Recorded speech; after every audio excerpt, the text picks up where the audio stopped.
برای اینکه موقع رنده کردن دستتون زخمی نشه اینجوری یه نایلون روش بذارید. بعد موقع نگهداری تخم مرغ برای اینکه نشکنن جاشو اینجوری تا کنید.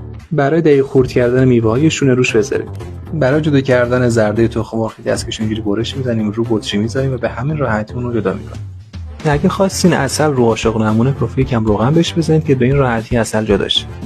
برای اینکه موقع جوش اومدن قهوه نریزه کافی کجش کنیم و یه فنجون زیرش بذاریم به همین راحتی. وقتی کارتون با قاشق چوبی تموم شد کافیه که اون رو دسته ماهیتابه نگه داریم. برای شستن راحت‌ترشون هم کافی داخل یه لیوان یکم بهش نمک بزنیم و آبجوش اضافه کنیم به همین راحتی تمیز میشه. موقعی هم که خواستین تخم مرغ از داخل آبجوش بردارین کافیه دو تا قاشق اینجوری با یه گیره وصل کنید و به همین راحتی جداش کنید.